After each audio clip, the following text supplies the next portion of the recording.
Welcome to everyone. Thank you all for joining us at Texas Policy Summit.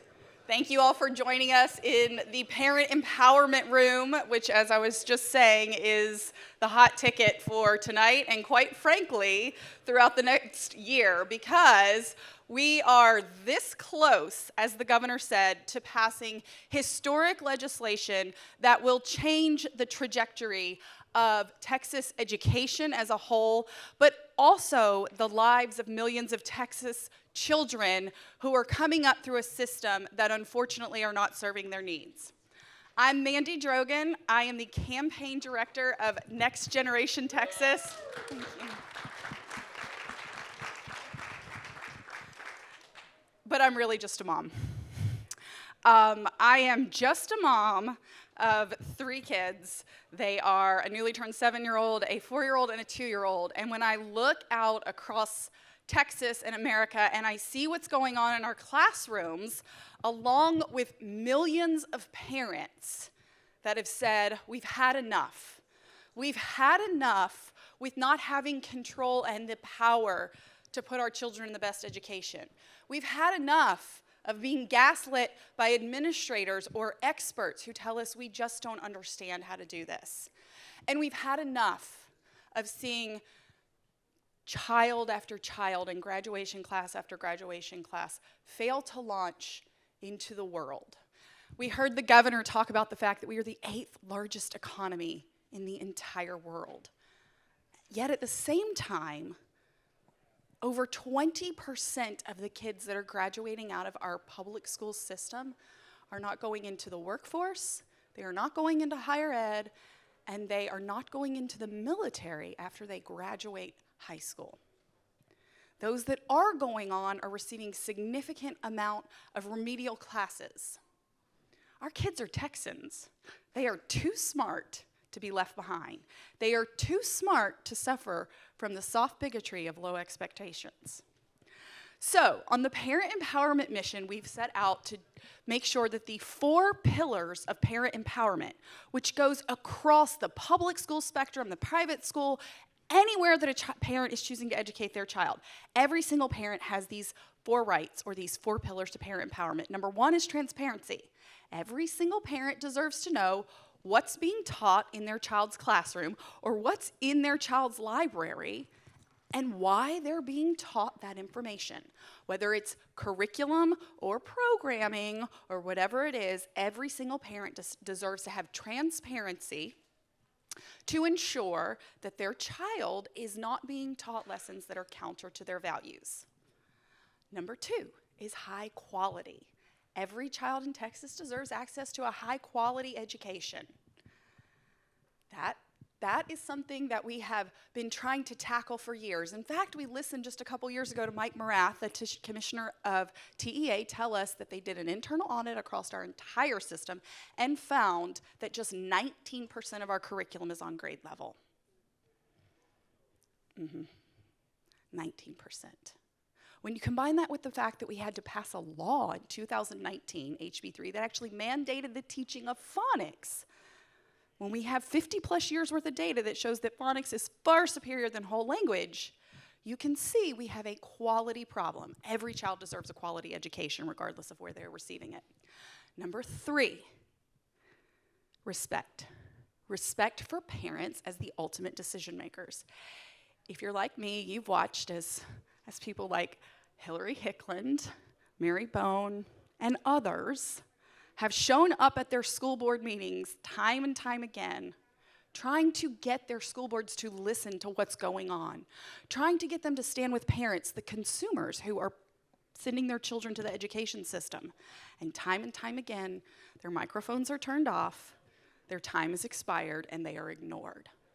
No longer should parents be shut down or even drug out in handcuffs. They must be respected as partners and the ultimate decision maker in their child's education. And the 4th pillar of the parent empowerment movement is choice. Every single parent should make the choice of where to send their child to get an education, whether that's a private school, a public school, a homeschool co-op, whatever it is. Every parent should have that choice to select the education. And that's why we're all here. It's because we are in the precipice of passing legislation that will ensure that every parent has that opportunity. So, as we get into this conversation, first I want to introduce our esteemed legislators who are here that have been carrying the torch for freedom. I cannot stress this enough of how instrumental each member on this panel is for where we are right now, which, as the governor laid out, the movement, the whip count as we call it, the internal, as it has consistently grown with the education that takes place, not just out in the communities, but really within the Pink Palace, right? That education for the legislators to understand how empowering parents will improve the lives and, quite frankly, improve the entire system. First, I'd like to introduce the Honorable Brad Buckley. As chairman of House Pub Ed and the first person to actually bring forth and allow and author school choice legislation in decades, Chairman Buckley, yes, has been instrumental in pushing forward the rights of parents. He was first elected to the Texas House in November of 2018. And he was voted the Texas House Republicans Caucus Freshman of the Year in the 86th legislature. Clearly his peers saw how he was adamant about standing up for freedom and the rights of Texans. Chairman Buckley leads on important policy issues that affect professional educators and our 5.5 million kids in the public education system. He is a native Texan, a proud Aggie. He has 3 children and 2 grandchildren, including, I'm really excited, including a new grandson from 2 days ago. So we're really lucky to have Chairman Buckley here. Please thank him and congratulate him. Next, we have the Honorable Briscoe Cain. Representative Cain serves House District 128. He currently owns and operates the law office of Briscoe Cain, and he serves the state of Texas as a chaplain of the Texas State Guard. He has a record of defending the unborn. He has a record of defending religious liberty and election integrity, and he has a record of defending children and parents across the state of Texas. Representative Cain has 5 children. He is a parent, and he is someone that whenever we have called, without fail, Representative Cain has answered the calls, the texts, and has done whatever needed to be done to continue to advocate for parents. Please welcome Representative Cain. And finally, the Honorable Charles Cunningham from House District 127. Representative Cunningham has been living in his district for over 30 years, and he understands the issues that are important to his district. He is pro-life, pro-God, and pro-gun.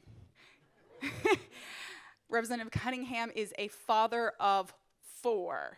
Yes, and so I want to open up the conversation now to talk about, well, I kind of want to, what the elephant in the room, right, was the success that we saw recently with moving forward the parent empowerment mission. Each of you were working behind the scenes, in front of the scenes, wherever it was needed throughout this. I would love to open up the floor to Chairman Buckley and ask about what your view from when the Herrero Amendment was first passed and the school choice movement was building.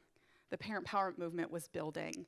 And as things progressed through your committee, can you tell us what you saw both from your committee members, but also really from the parents and those that would show up and talk to you, whether it was in your office or in the hearings? Well, first of all, thank you all for having me here today, and it's an honor to be with you. And Mandy, congratulations on your well-deserved recognition. That's unbelievable, and it's what it takes to get this done. You know, when I was named chairman of public education, my wife's a public school administrator. She has been teaching school for 32 years. Right before it was announced, I knew that I was going to be named chairman, and I they said, hey, don't, they're announce it, don't tell anybody. I called my wife. She came out of a meeting, and she said, is that good or bad? I said, probably a little bit of both. That was followed by, I told her, I said, this is probably going to be one of the most interesting sessions and combative, for lack of a better term, sessions we've had. And she really got choked up because we're in this together.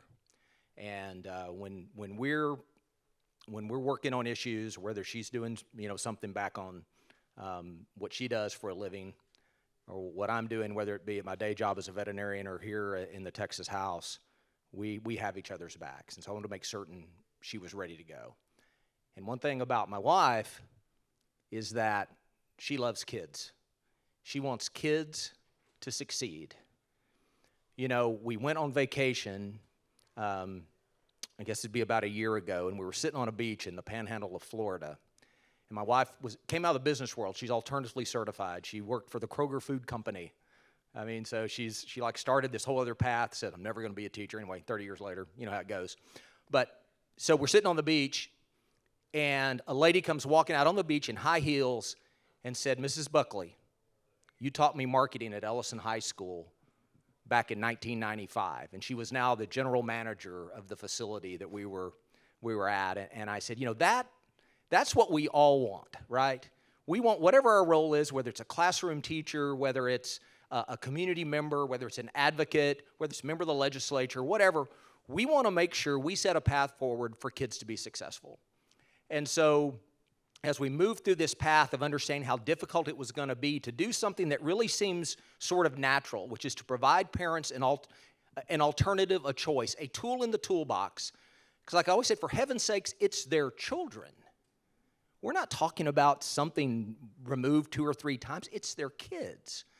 I think to me, it just sort of reinforces the importance of doing that. And I believe school choice does not have to be an either-or decision. It's not, I'm either for public schools or I'm for school choice, and that means I'm not for public schools. I said on the House floor, we can do both. We can have great public schools in Texas, and we can provide a pathway for parents to absolutely live out their God-given right to do what's best for their kids. And so, that's how I tried to approach the session. I tried to be a happy warrior. Some of you know me. My personality is Briscoe's seen the other side of me a couple times, but sorry. But the idea is that when it comes to important policy, let's do so with respect, but let's do so with a joy of what the possible outcome could be. And that's how I tried to approach it. And I want to thank Charles and Briscoe. Briscoe is literally the heart and soul of the Texas House. For those of us conservative members that love freedom, Briscoe will check you. He will. And that's what she sits right there behind me on the House floor. And, that's what we want. We have great members, and it's been a great experience. Disappointing at the end, but certainly there's very, very much hope for the future. Thank you. Representative Kane, as I think Chairman Buckley put it the best way, is that you will check people. And I think that is something that when you work with you, you see your passion.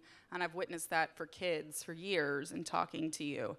I recently saw a tweet that you put up talking about how there are some issues within the school district, that it goes beyond electioneering that we've witnessed. It goes about parents and others feeling like their voice has not been heard.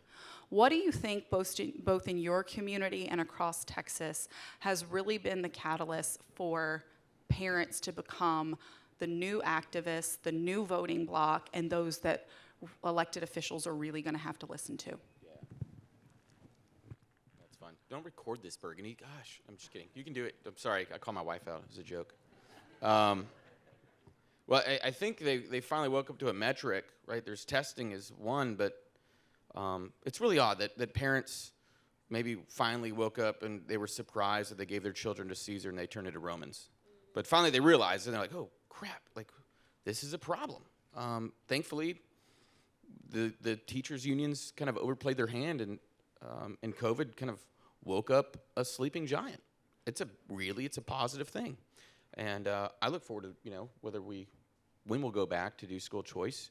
I like Mad Brad, by the way, so do more of that. But we need to go and fight. And I'm tired of negotiating on the major issues. It needs to be fully universal. And no more being nice.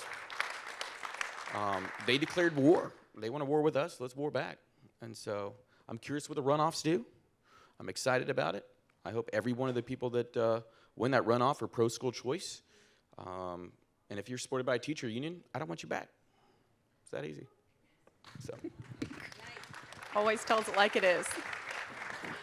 Representative Cunningham, as a new member and sitting on House Pub Ed for the first time, I can only imagine that it was probably jarring. It would have been for me to be there and listen and watch, quite frankly, a lot of the back and forth, not just on school choice, but a lot of the other education issues affecting transparency, what's going on in our libraries, things like that.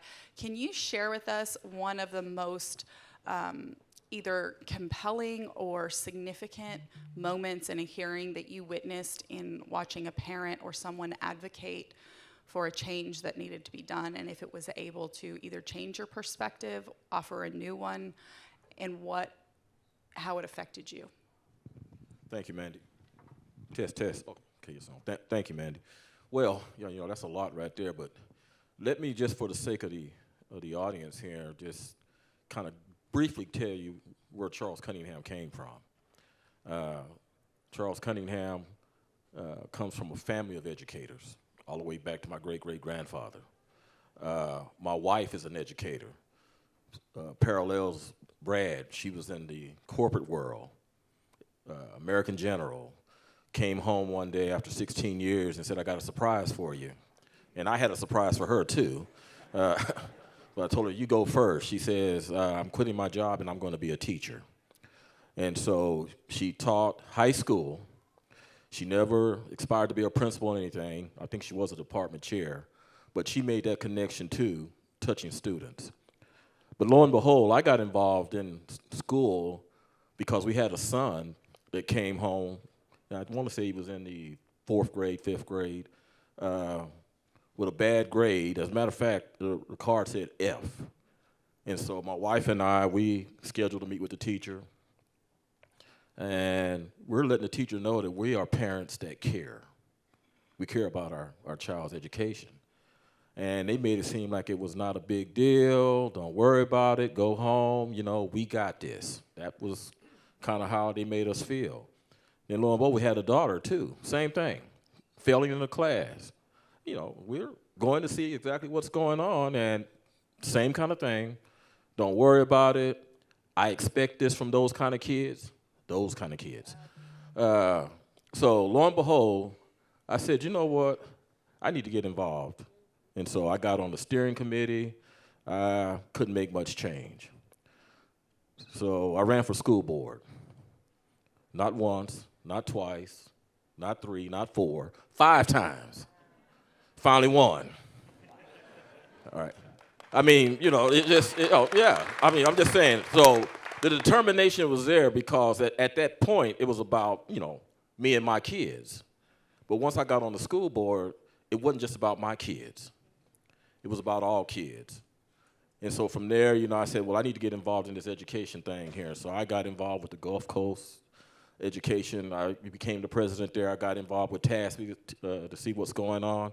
And I found out, I said, you know what, to make change, I need to be in Austin. And so lo and behold, here I am. But this whole thing about education, it's about education for all kids. I want to say probably the best moment, even though there was a lot, because we did the Reader Act, we did the choice, and I mean, the first bill that the chairman brought to me, I said, well, give me about 8 hours, 12 hours to think about it. Came back, it was a little weak. Really it was, but Brad said I had the best bill. I said, Brad, I can't go with this bill. And so I saw bad Brad. So I said, but anyway, no, we ended up coming out what I thought was a good bill. I want to say my best moment really was the failure of HB 1, because that showed everybody in Texas where you stood and who you were there to represent. Because for me, in my district, I have homeschoolers, I have a charter school, I even have a virtual school. And plus I got the public ISD. And that, what the chairman did, touched all of that. And so how can you turn that down to get an additional $5 to $7 billion and say no? That showed me just exactly where it was at. So this here, like I said, once again, it's, and what Chairman Kane and Chairman Buckley do, it's not about us. It's about the next generation. It's about the future of Texas. And so we're looking forward to it. But I think that, to me, was the point because, like I said, I was touched by, the Reader Act. I even had a bill that really wanted to enhance special needs kids. A lot of parents came up to me and just thanked me for even bringing that forth. Thanked the chairman for putting it on the committee, getting it voted out of committee. But that was that defining moment. And now Chairman Kane has just kind of mentioned now we're getting closer. The governor gave his football analogy, but we're getting closer to where we can see the light at the end of the tunnel. And I think that that's going to be good for all Texas parents, and for all kids. Great. Thank you. So I really appreciate now, several months later, and maybe Chairman Buckley does as well, the positive outlook on the HB1 vote. It did immediately send us into, as the governor dubbed it, the hard way.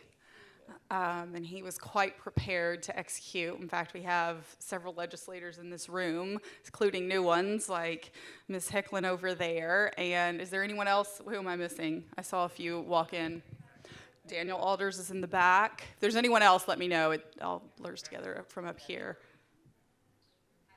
Oh, Pat Curry is right here. Yes, sorry.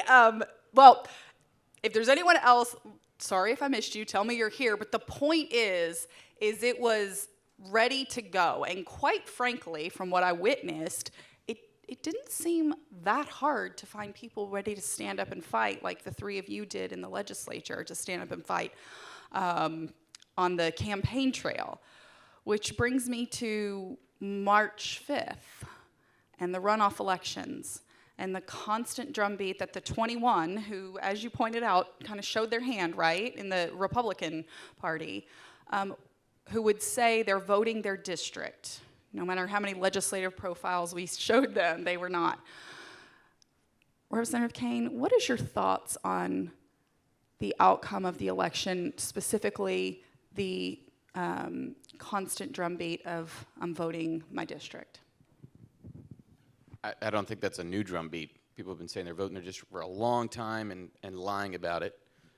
We found out from that vote, though, that it wasn't about funding. It wasn't about the money, because they turned it down. And I'm glad they did, because that was too much damn money. So, because I didn't want to give it to them. What they showed is they really care more about the system, and they want to protect the system, and it's not about the kids. But I'm glad they were telling the truth. Because, again, when people say they're voting their district, it means they're not voting the values that they ran on. They're not voting for the Republican platform. And, again, they're not doing the things they said. I assure you, when they're running in a Republican primary, they said they're going to do something else, and they're just being dishonest. So I'm glad they got to show who they were. They are the enemy of freedom. Let's be frank about it. It's good folks, but they are on the wrong side of history, and we need to be very, very serious about this. This is about freeing children from a broken system, giving parents an opportunity. And if you're not on board with that, you're my enemy right now. We can be friends later, but you're my political enemy. It's easy. Great response. Chairman, what would you like to see happen, assuming if you are back as chairman, what would you like to see happen as school choice legislation, but even just as a whole on the House Public Education Committee? If you could wave a wand, what other aspects of the system would you like to fix? And quite frankly, how can we all help? I want to see kids learn more. I'm pretty simple about things like that, is you cannot look at the outcomes now and pat anyone on the back. Doesn't mean people aren't working hard, okay? I mean, I think people are working really hard. I think there are significant headwinds sometime. I think when we looked at curriculum where 19% of the lessons were actually being taught on grade level. We've taken a step forward to raise the bar. And if you go into a classroom right now where they're doing that, you'll find kids engaged, you'll find teachers more satisfied, and you'll see fewer discipline problems. I always say this, I look at things way too simple. Go out in a yard with like your nieces, your kids, nieces and nephews, and get the kids to line up and say, all right, I want to race you all to the fence and back. What do? They all line up and are ready to race, right? Kids thrive on competition. We all thrive on competition in some regard, right? And so that's what I think we need to inject into the system. I'm a veterinarian by day. I think I'm a pretty good one. But there's about 7 or 8 other choices in my community. And it is human nature that if everybody had to come see Brad Buckley with their animal, that I think our clinic would not be as good as we are. I think there's that little bit of knot in your stomach every day. And those of you in business know this. I know Pat Curry knows it, is that you just you want to hustle a little bit. And I think that's what we need. It doesn't disparage those that do the work. It simply says, I think it's freeing. It is freeing when that happens, and that you really have the ability, because the system will change itself to get better outcomes, which is what 95% of the classroom teachers want. And what I found in my district, we don't have many private schools. I bet in all of Bell County, if there are 100 open seats, I don't know, Hillary may know better. There's not that many open seats, but every parent, even that are extremely satisfied with Salado ISD or Rogers ISD or Academy, will say, that school choice, not the worst idea I've ever heard. I'd love to have that in my toolbox. Again, it's their children. Think about those moments. My kids are old now, but when my kids were little, it's like you're just trying to keep life between the ditches. We're building a business. Susan and I were just, it's chaotic. Man, wait till you become a grandparent. You will have a whole different outlook, because you'll look at that little 3-year-old and that 2-year-old, those 2 grandsons, Leo and Cole. Cole's the new one. Got used to saying that. And I think about 5 years, 10 years, 15 years, what's in their future. That becomes graveyard serious to me. And so now is that moment where we can lift every kid up, all 6 million, if we have the courage to do so. And that's what I intend to do. If I am fortunate enough to lead this committee next session, or if I'm just really, when you think about it, we're, as politicians, I just hope they send me back in November. You never know, right? But my hope is to lead the way again. I've learned a lot. Man, that's a tough issue to learn on. I made lots of mistakes. I will admit to that. But I'm pretty self-aware, and I know what to do different. And we're going to craft something that is good for parents. It's going to be good for kids. And we're going to close that gap, and we're going to, when less than half the kids in 3rd grade aren't reading on grade level, that's an emergency. That's just as big an emergency as all the dadgum renewable energy we have out there. If we don't take that to heart and say we can do better, then we are failing them. And we are sentencing them to a life short of the fulfillment that my kids are having, my grandkids prayerfully will have, and that what I've had. And I, if we can't work on that, then I say, I got things I need to do at home. So let's do that. Let's commit to that today, that we're going to find that path forward through there so that the kids of Texas learn more and have better opportunity. And I mean every kid. I could do a lot for my kids. We were pretty fortunate. We could drive them to different campuses. We could do this or that. I work for myself. I could go in when I wanted to. A lot of parents can't do that. But I tell you what, those kids deserve that same opportunity that my kids had and that my grandkids will have. And that's what I'll be working on.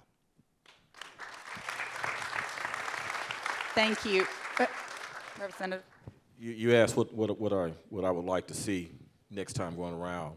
I'm going to switch it up just a little bit, because what I would like to see is basically accountability and efficiencies. And so what do I mean by that? When we go back to 2021, education spent about $79 billion. At the end of 2023, it was over $80 billion. And so I say we don't have a money problem. We have a spending problem. And so I would like to see us work on something of that so that we can just kind of get everybody to come together and just say, you know what, to the chairman's point, we're going to do what's best for kids. It's not that we need a new program, because that's what you hear all the time. We need a new program. Well, guess what? Programs cost money. All right? What about the other programs that you have? And so looking at that, I'd like to focus in on that just to see exactly where our efficiencies are at and the accountabilities with how we're spending the taxpayers' money. That's great. Chairman Kane, though you are not on House Pub Ed, although I would make a play that I think you should be next time, I'd also like to put out there that I think every single Republican on House Pub Ed should be for empowering parents with school choice next year, just throwing that out there. What would you like to see happen next year? Obviously, universal school choice. But when we're talking about some of the systemic problems that we can address at the legislative level, what else would you like to see that can be addressed? It's a good setup. Defunding teachers' unions, so paycheck protection for teachers, ending automatic union dues deductions. That'd be awesome. And I think it's important, so that should go. Gutting the taxpayer-funded lobbying, finally getting rid of that. The whole package. We need universal school choice.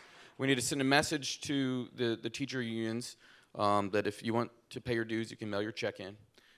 We need to stop using your money against you. I think those things are there. I want to do ag again, so we'll find out if I can do that. So cockfighting, legalizing that again. I thought I'd just throw that one out there. I'm about to get a lot of hate mail on that one. But no, really, like just defunding the teachers' unions. Gosh, I'm so tired of hearing them. All the opponents of educational choice, all they ever talk about is what about the system? And so, it's got to be about the kids. And everything should be focused on the students. And I think we can succeed when we literally just focus on the children's outcomes. That's great. So that opened up something that I wanted to ask Chairman Buckley about. When we were debating, or when we were having testimony on HB1 in November, I can't remember if you said it publicly. I very vividly remember Representative Cody Harris saying it publicly, but it was noted about the, quote, alphabet soup crew, that as Chairman Kane just touched on, those entities, those taxpayer-funded entities that are advocating for a system and openly admitted that, even challenging you, sir, on your choice to send your child to a different public school.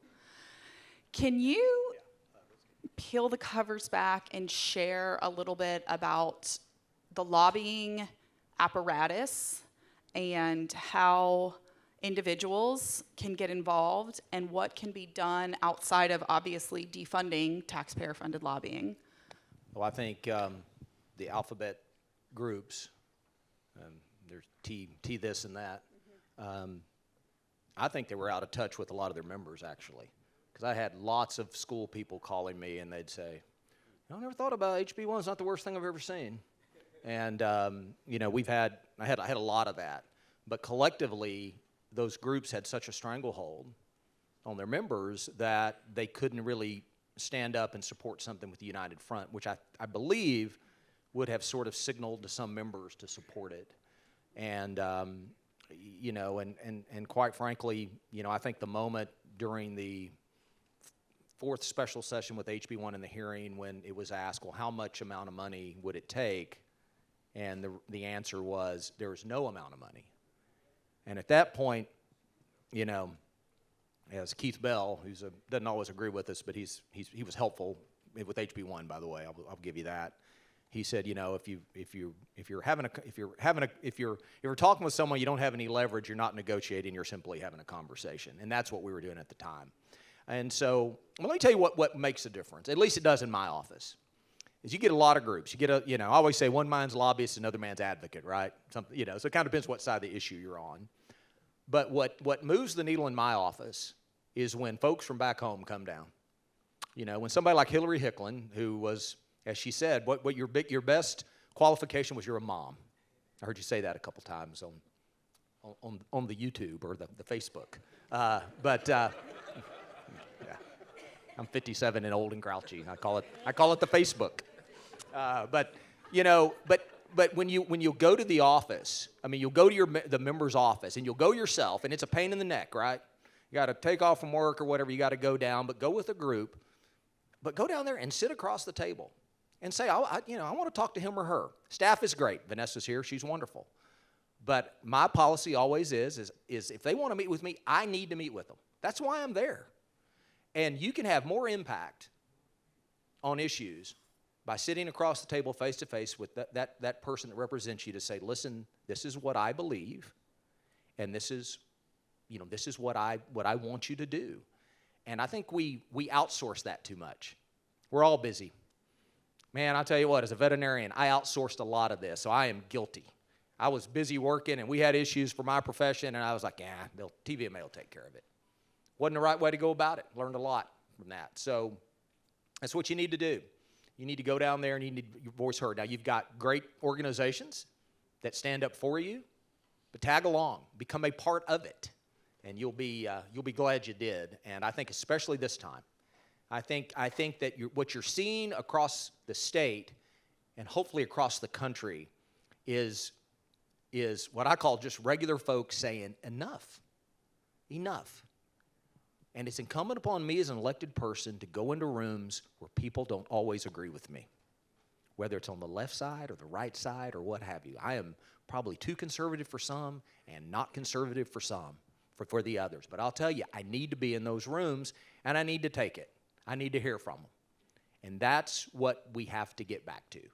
The people who've spoken, they say that's what they want, and that's what they're demanding. So go to Austin, make a day of it, leave early, or the traffic's terrible, as you probably know, and sit down, have a conversation, and go back and back and back again. Thank you. Representative Cunningham, your wife was an educator for many decades. I can imagine that watching what's transpiring in a lot of these classrooms, which from the teachers that oftentimes come up to me are devastated because they're not engaging in the indoctrination or what we're seeing unfortunately take place in the classrooms. I'd love to hear from you what your wife as an educator or any of the educators that are speaking to you in your district are talking about, and how educators who truly just care about the kids, which is the majority of them, how they feel and how they feel like they can be supported in being successful in the classroom. You know, when I was on the school board and we made decisions, I'd come home and my wife would say, "Who made that dumb decision?" No, I think really it's education, because the chairman kind of mentioned it earlier. A lot of the teachers are there for the kids and want to teach, but those above them are giving them the script to read, and it makes it seem like folks like Chairman Kane and myself, we're the bad guys, with the teachers, because we're trying to take their jobs away, we're trying to kill education and all this other good stuff. And that's what they're being told. I mean, even after HB1, I had 3 superintendents call me and say, "What can we do?" I says, "Well, you got to stop listening to your leader first." But I think, it's education for me, because I've had to go and speak to several teachers when they are asking me why, and then when I explain it to them. And trust me, the first one to explain was my wife. She says, "Now tell me that again." And she says, "Oh, I get it." And so now she's my biggest cheerleader. She says, "Honey, you need to tell them." And so that's what it is, and that's what I've done. I mean, after this session was over with, I went back and visited with all of the teachers, talked to them, said, this is where we're at. I haven't actually talked to some of the superintendents. I've got one superintendent, Humble ISD. They're not afraid of competition. Okay? So it's getting that message out there to let them know, and I always tell them, I go back in history here for you history buffs. You know, in the formation of this country that we call the United States, even before we became the United States, from 1640 to 1840, we had public-private partnership with the government as far as education was concerned. You can read and see it. So this is nothing new that we're doing. It's nothing new that we're doing. But anyway, it's about education. For me, that's what I've experienced. Thank you. Chairman Kane, you were one of several amazing leaders that argued on the floor or debated, engaged in debate for HB1 and really exposed, for lack of a better word, the insanity and the desire to cling to talking points provided from the opposition. Can you share a story or a mindset or something about what went into the preparation and the objective, because you finally had the opportunity to engage in discussion with your colleagues and, quite frankly, to expose hypocrisy and, again, just absolutely crazy thinking?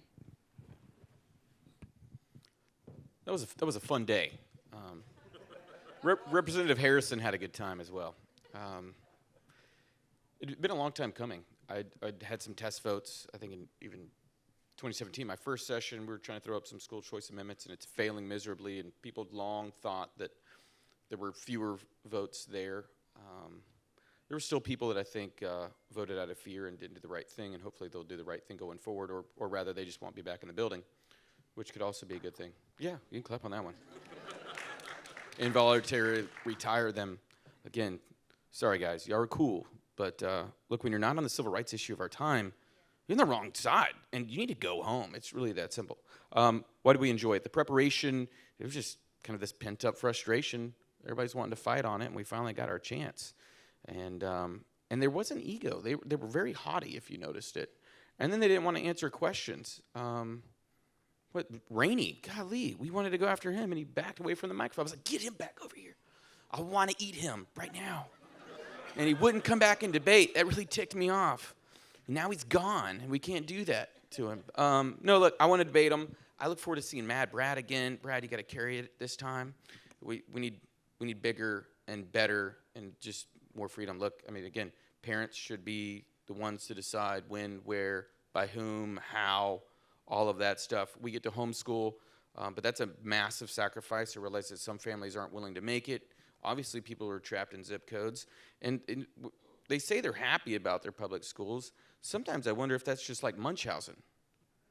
Like there's no other choice but to be happy. Like it's what you have. Just like you love your local high school football team. Why? Because it's where you live. There's really no metrics to prove why they're the best. You just happen to live there. So let's give them some options and let them be happy with other things. I think they will like it. So I look forward to debating the topic again, though. We all look forward to that as well.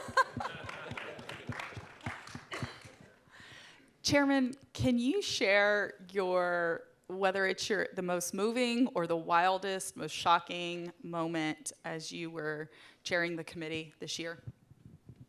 Oh, yeah. Well, I don't know. Yeah, I can. The Reader Act was one. Well, first of all, okay, just quick background. When Jared Patterson came to me and said, can you believe these books are in our libraries? I kind of did the eye roll, like, oh, Jared, what are you talking about? Catcher in the Rye, what have you. And my wife and I were actually, Susan and I were in the car. Jared was sitting in the back seat, and we were driving from one event to another in Austin during the interim, I believe, before it started. And he plopped a folder in my wife's lap, who is an administrator in school, and she was like, oh, hell no. And I looked at it, and I couldn't believe it. And so Susan went back home and Killeen ISD, talked to the superintendent. He said, are you kidding me? Go get these books. They just went and got them. A lot of districts just went and got them. And then you saw other districts that made parents jump through hoops and read the books and then recommend alternatives and highlight the sections where, and this is not like after-school special content. Remember the little shows when some of y'all are probably too young, but there's these after-school specials. Some of you know Pat Curry, and they'd be like the little, he's old like me. So, but they'd be these little stories of kind of coming of age. This ain't coming of age. This is sexually explicit stuff. And so when people were standing up supporting that in front of the committee, I thought I really was in an alternative universe. And, that's when I thought, this is really a battle for the hearts and minds and souls of our kids when this can be okay. And without regard to grade level or appropriateness, or the fact is some stuff just shouldn't be in school. Just shouldn't be there. And that to me was like the wake-up call of we are really in a battle for the ages. And so we need to do that. The other thing was really HB1, and this kind of speaks to what Briscoe talked about, was that I think the bill was so enticing to schools that the play was, let's not amend it and try to let the body work. Let's strip it that basically kills it. Anybody that tells you stripping it didn't kill it, they're being dishonest with you. It killed the whole deal. But not only is that not good enough, let's double dare you to try to put something back on with, this is the rules expert, the amendment, the motion that. So basically, it wasn't let's let the body work to build something here that's good for kids. It was like, thou shalt not talk about it. And so at that point, I'm like, this deal's over. And then the response was, after it was done, well, when are you bringing back the finance bill? I was like, what part of this did y'all not understand? It ain't happening. And that's when I think a lot of well-meaning superintendents, and there are many out there, that were like, wait a minute, I was okay with this, but their advocates were not. And that's really what happened. And that's, to me, was the most shocking, that it wasn't good enough to amend it and do whatever we needed to do with it, that the body, the House is, we do what we do, right, Briscoe? We make a big mess of things sometimes, and then we work it out. But we weren't even allowed to do that. And that was the most disappointing, because but it showed you, I think, that's a fear tactic. Because when we're on the wrong side of the deal, you got to go to horrific measures to make sure you kill it, and that's what happened. I think you're right. The fear tactic, and quite frankly, the false bravado that has hopefully been eliminated and will continue to be eliminated as we continue to move toward even more new elected officials, because that has never happened before. So, Representative Cunningham, I'd like to ask you the same thing. As sitting on the committee and the Reader Act and so many other important pieces of legislation, was there one eye-opening, shocking, heart-wrenching story that you'd like to share with us that maybe changed your perspective or gave you more confidence? I just have to echo what Chairman Buckley said. I mean, because Jared came to my office also, and luckily there wasn't too many in my home district on ISD, but the other districts I represent, there was a lot of stuff. And that night I shared it with my wife. I says, you see this? And so that was, and then when we had the hearings, so anyway, I'm like, there's no way. And one of the other things I guess really was heartbreaking, well, not heartbreaking, but she didn't mention I have 4 kids, 3 girls and 1 boy, but she didn't mention that I have 9 grandchildren. So, and one of our grandchildren happens to be on the autism spectrum. And so that, when we were dealing with special needs and stuff, that right there was really kind of tough to see exactly where those kids fall in everything. When you got 758,000, I guess that's what our number is in the state of Texas, and you only got probably 600, a little over 600 rural kids, but then we're talking about 5.5 or 6 million kids. It's a lot of kids that, when we had some of our hearings, to hear some of those parents, and I had one of the bills that the parent just said, thank you for bringing this. I think that was one of the better moments for me, but overall, it was interesting. I didn't know the chairman was going to ask me to serve on Pub Ed, but kind of didn't want to, but I'm glad I did. Well, great. Well, we're going to open it up to Q&A. We're going to turn it over to everybody in this room because I know there are probably some more burning questions about what happened and what we think will happen. So does anyone have a question that they'd like to ask? Do we have there's some microphones coming. There's a hand. You see anybody but Richard Hayes. Next question. I'll admit, State Representative Richard Hayes.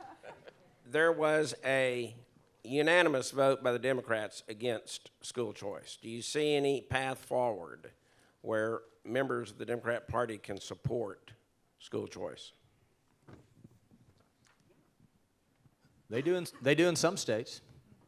If you talk to the folks in Indiana, they will tell you that once the Band-Aid, I think this was the term they used, once you rip off the Band-Aid, the first group of kids that see the benefit of it are typically poor inner city kids, which are overrepresented is typically minority.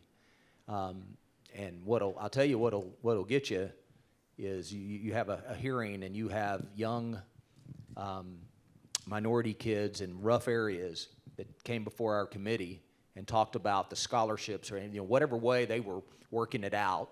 I mean, we've got a family we have a really good private special needs kids school in Killeen, where I represent. Oak Creek Academy. Tracy Hansen has testified. It's felt like 10 times. We did it down there. But she's got a family there. They have 2 kids that are on the spectrum. He's a E3 in the Army. She works at Raising Cane's. Grandma's moved in with him, and he works a part-time job when he can so that these kids can go to this school. You tell me that's wrong, I'm going to tell you you're crazy. And, that to me is the most moving part. And when she was questioned by someone, they always want to go to the argument as, what does the president or whatever what does the headmaster of Kincaid make? Heck, I don't know. It makes more than I do, probably. I don't care.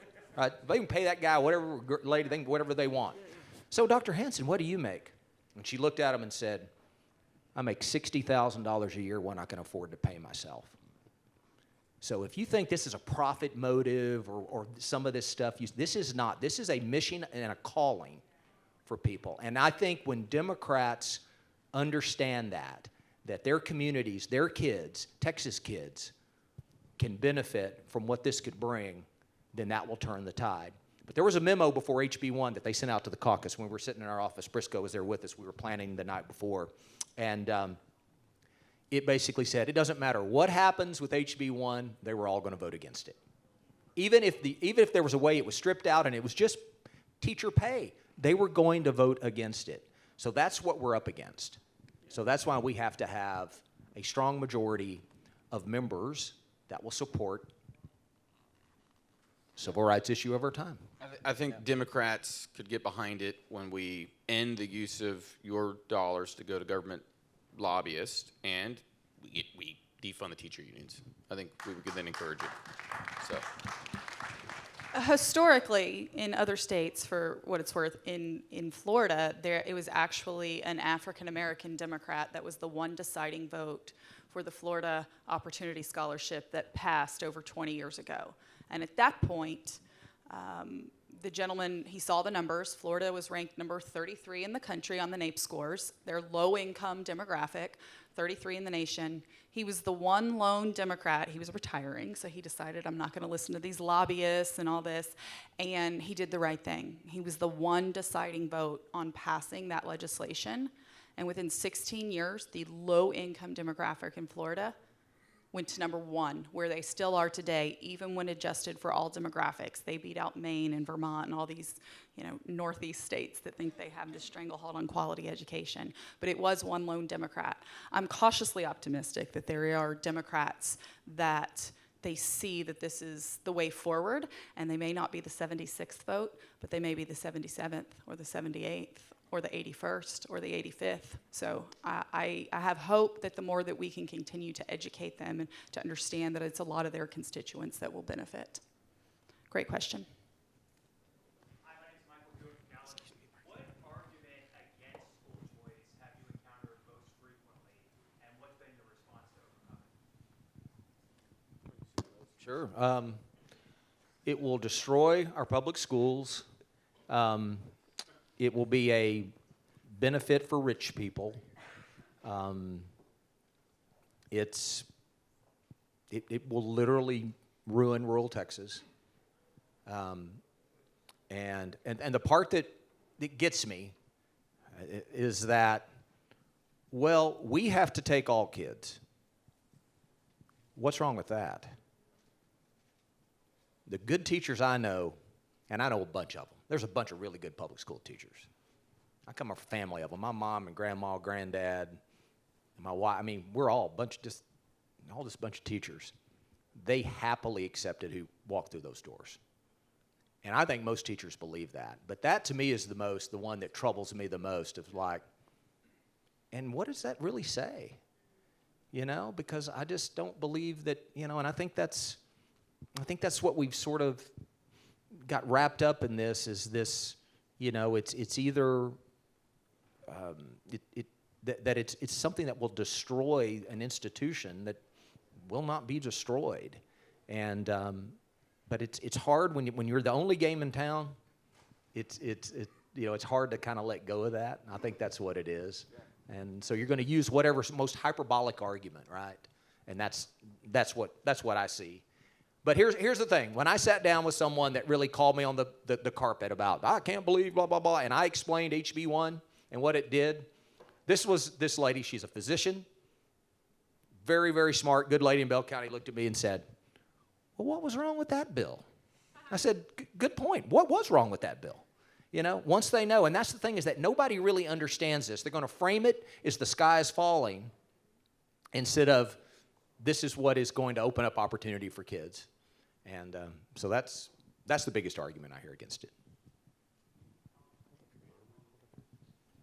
Hi, Helen Kerwin from District 58, which is Johnson and Somerville County. A majority of the public schools in my district are rural. And so I constantly have the person in the back row that says that the money is going to follow the child. Ultimately, we are going to have to decrease our budget, and it's going to impact the quality of our education. What do you say to them?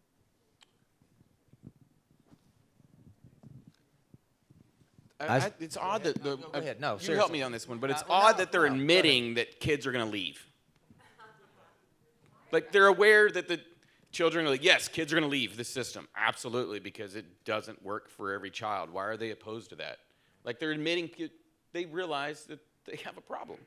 And is it going to destroy a system? I think so. And destroying the current system is not a bad thing.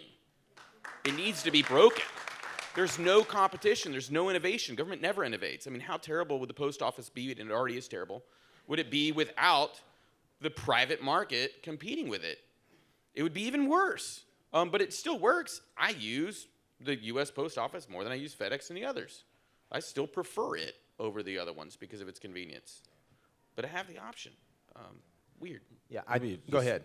And really, because I've heard this also, and first thing I asked them is, who does the child belong to? To the parent or the system? And so, you know, then we can just start from there.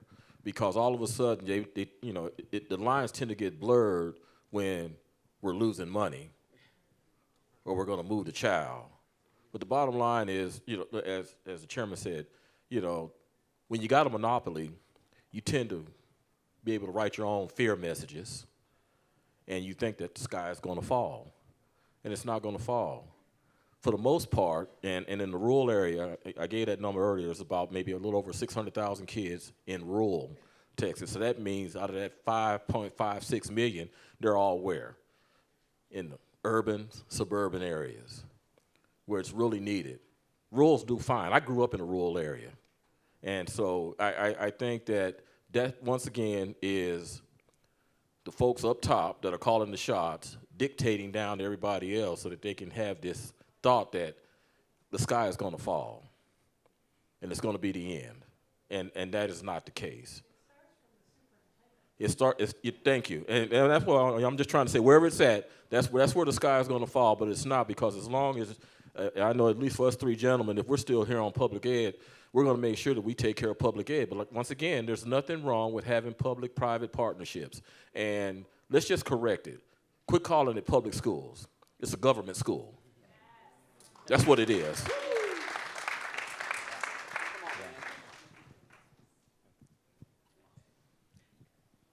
My name is Ben Mauston, and I'm the Republican nominee for House District 117 to get rid of Philip Cortez, who has consistently voted against school choice. People in my district are very excited. However, the concern is that for those that are not, do not have the ability or an option or enough money, even with the money they receive, to send their kids to a better school, what are we going to do about the existing school system wherein there is a lack of discipline, a lack of order, the education is substandard, and teachers around the state that I have spoken to seem quite thrilled at bringing in some sort of penalty or a citation for parents whose kids act the fool in school.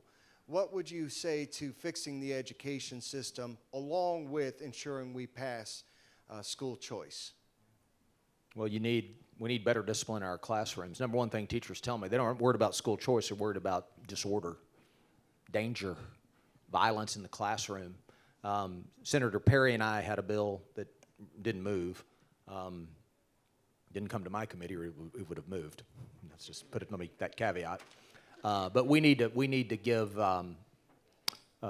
more options for there to be more order in our classrooms. You know, it's like a pendulum. We've swung too far one direction, and you know, there's lots of reasons. It's a very contentious issue. It always is. But the reality is that when a teacher has no order, there's probably one or two kids creating the problem, but the other 17, 18, 20, whatever it is, are suffering for it. And so I'll follow that same bill again this next session to try to give more power to the classroom teacher. Because I'll tell you what, I don't know if you've ever done this. I've done the walk a mile in my shoes day with my kids, where you go to school and spend all day with them to every class. There ain't nothing harder than teaching school. So if you now take away the ability for a teacher to maintain order and remove kids that are disruptive or dangerous to other kids, like we do, let's just call it we do, then you know, too many options. Who the heck wants to do that for a living? You know, we need to fix some of those things, and you have more teachers that would want to enter the classroom. You'd have better student outcomes and performance, and you'd literally have a better system. And so that's really important as well, is that we do that. And that's why what we have to do, we have to do the parental choice, the parental empowerment. We also have to understand that forever, always, the vast majority of kids will go to public schools. So what can we do in forms of those types of reforms so that they can be better than they are now? So I'm Kerry Cheshire from Fort Worth. This last election cycle, we saw superintendents not become educators, but become political activists and fight against people like Helen Kerwin in her election. What are y'all going to do to stop these folks from interfering in our elections and weaponizing our own tax dollars against us? I like it.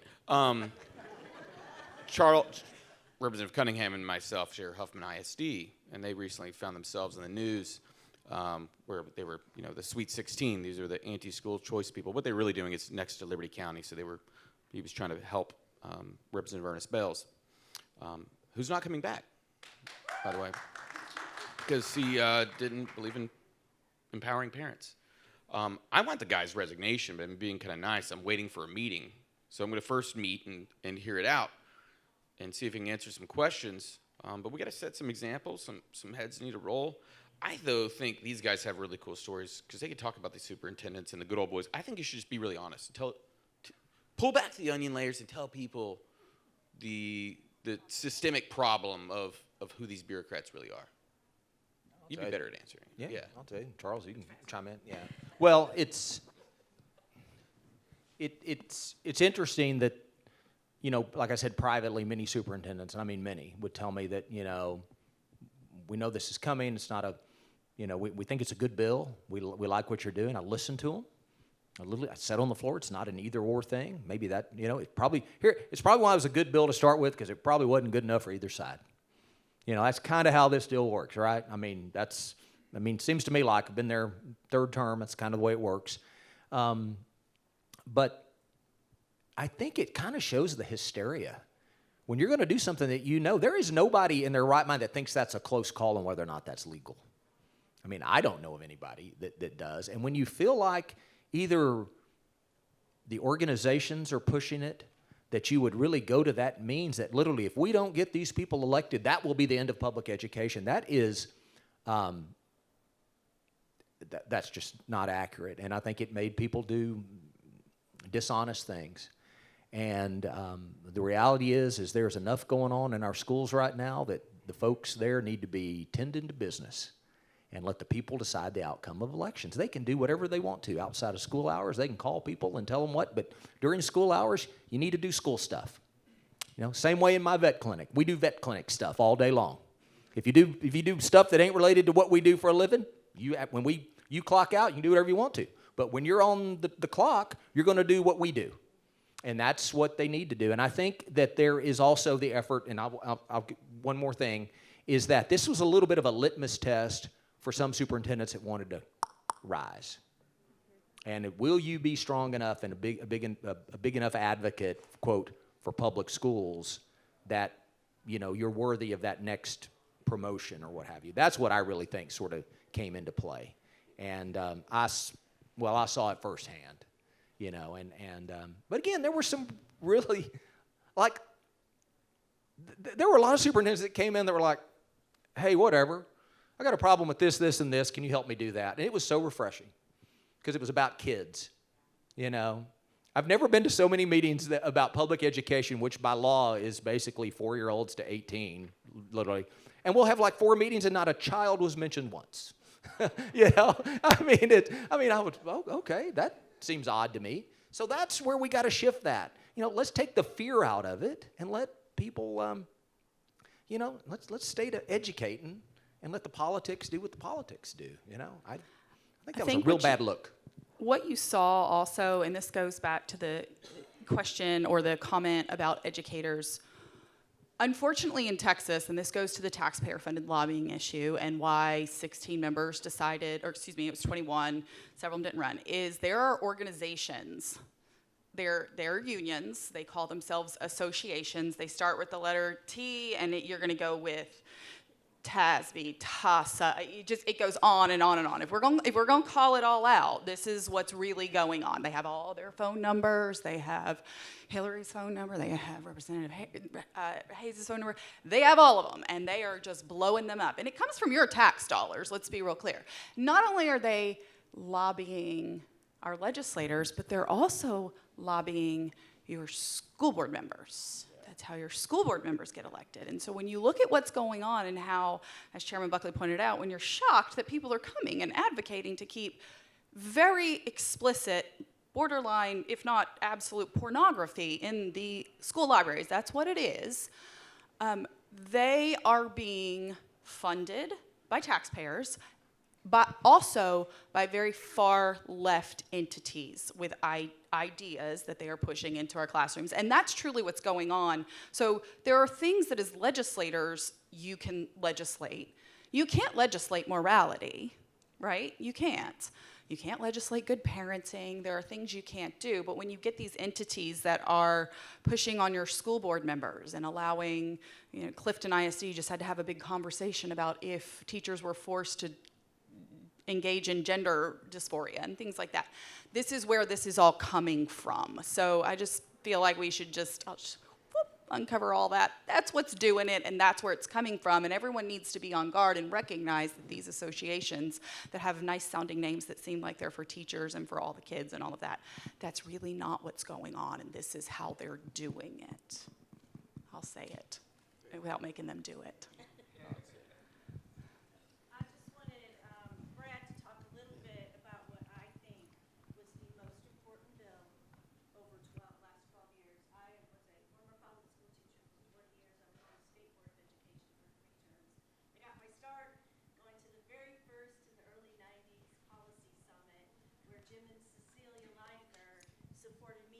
For the State Board of Education. So textbook content is a huge issue and a huge way to improve public school systems.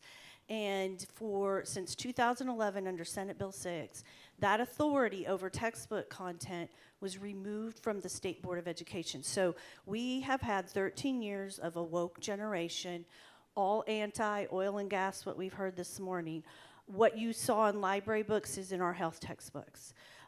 It's absolutely egregious. So I think that Brad Buckley had the most substantial, life-transforming, for public school students bill that, to me, it was the most important bill.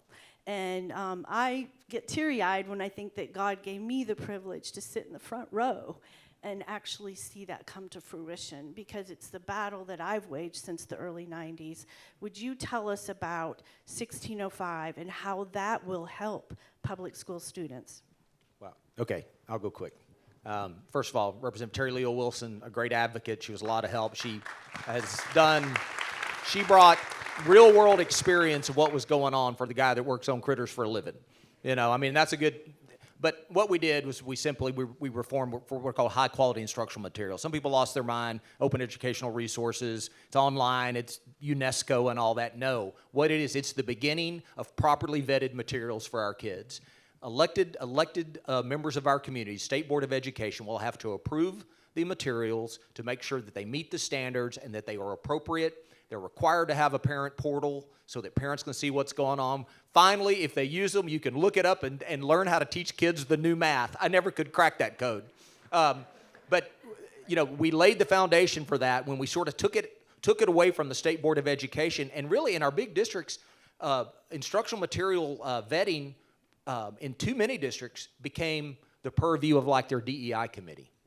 And so you wonder where some of this stuff came from. Well, now, if districts will participate, and we're going to work to make it more broad in the future, but if they'll participate, these materials are vetted, they're high quality, they're rigorous.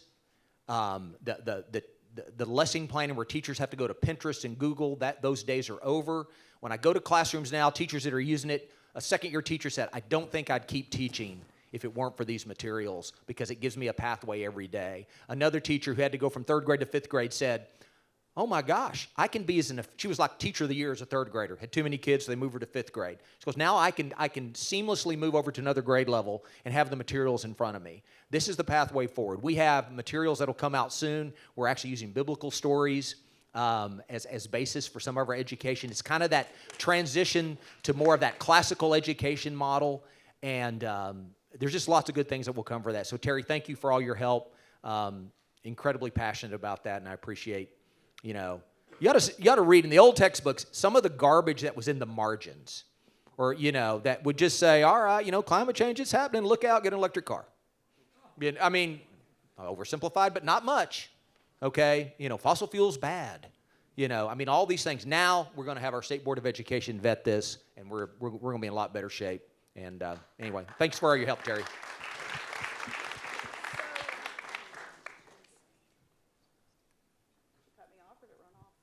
Want to hear me? Okay, there you go. So unfortunately, we're at our time.